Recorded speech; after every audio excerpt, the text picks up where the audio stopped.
कुरान पाक को बआसानी तरीके से कैसे याद किया जाए। कुरान पाक को इजीली याद करने के क्या तरीके हैं और जो बच्चे हिफ्ज़ करते हैं वो किस तरह से अपना सबक याद करते हैं। आज की इस वीडियो के अंदर इसी टॉपिक के ऊपर बात की जाएगी कि किस तरह से कुरान पाक को याद किया जा सकता है।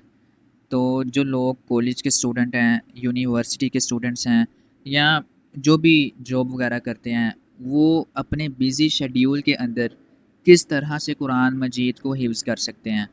तो मैं उसके लिए कुछ टिप्स आप लोगों के साथ आज यहाँ पर शेयर करूँगा और उम्मीद है कि ये वीडियो मुकम्मल देखने के बाद आप लोगों को ज़रूर माशाल्लाह काफ़ी फ़ायदा हो जाएगा। तो चलिए दोस्तों, वीडियो को शुरू करते हैं। जो पहली टिप आप लोगों के साथ मैं शेयर करना चाहता हूँ कुरान मजीद को हिफ्ज़ करने के लिए, वो ये है कि आप लोग कोशिश करें कि सुबह जल्दी उठें, फ़जर से पहले उठ जाएं। क्योंकि अगर आप फ़जर से पहले उठेंगे और तब अपना सबक पढ़ेंगे ना, तो दिमाग फ़्रेश होता है, सबक बड़ी आसानी के साथ याद हो जाता है। ठीक है? अगर आप फ़जर से पहले नहीं उठ सकते तो फ़जर की नमाज़ के वक़्त आप लाज़मी उठें और नमाज के बाद जो है ना अपना कुरान बैठ के पढ़ें। ठीक है? आप लोगों ने फ़जर से पहले इंशाल्लाह उठने की कोशिश करनी है और तब आप लोगों ने पढ़ना है। दूसरे नंबर पे आपने ऐसे करना है कि आपने एक गोल सेलेक्ट कर लेना है।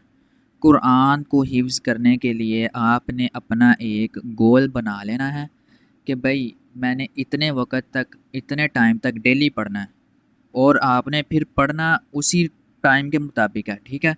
अपना एक टाइम टेबल आपने बना के रखना है और एक गोल आपने सेलेक्ट कर लेना है और उसी के मुताबिक फिर आपने चलना है।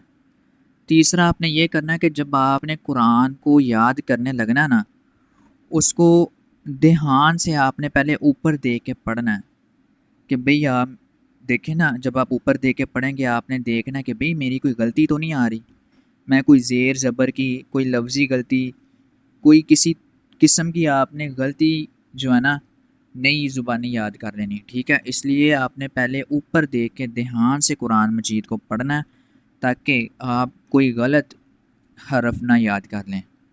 उसके बाद ये एक मेरा मशवरा है कि आप लोग जब भी कुरान मजीद को स्टार्ट करने लगें, जब आप हिफ्ज़ के लिए कुरान मजीद को स्टार्ट करें, तो पहले जो है ना छोटी सूरतें याद करें और आप लोगों ने इसी तरह करना है। पहले आप लोगों ने 30वां पारा मुकम्मल हिफ्ज़ करना है। सूरह नास, सूरह फ़लक, इस तरह आपने जो है ना, सूरह इखलास, इस तरह आपने चलते जाना है, चलते जाना है और छोटी-छोटी सूरतें आपने याद करना है। इससे एक फ़ायदा क्या होगा?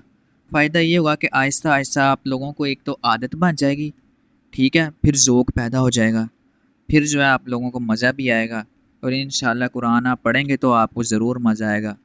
फिर उसके बाद आपने 5वां जो नंबर है, जो 5वीं टिप मैं आप लोगों के साथ शेयर करूँगा, वो ये है कि आप लोगों ने एक अच्छे एनवायरनमेंट में पढ़ना है, ईज़ी एनवायरनमेंट में जहाँ पे शोर ना हो। ठीक है?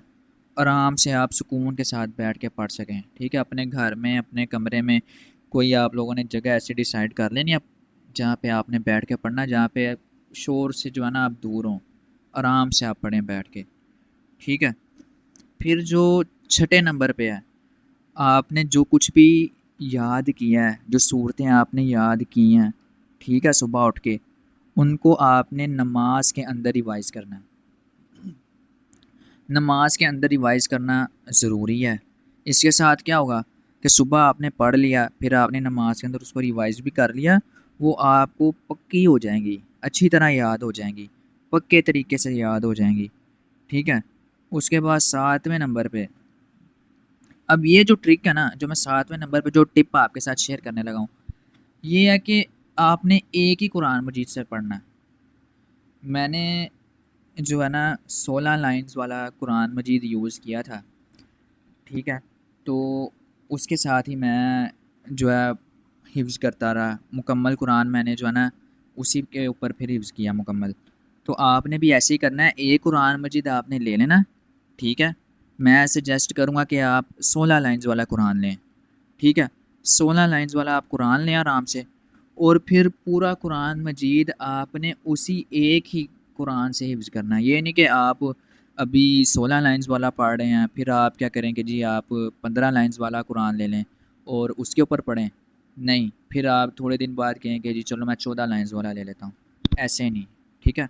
एक ही कुरान मजीद रखना है और उसी के साथ फिर आपने जो है ना कंटिन्यू करनी है अपनी स्टडी।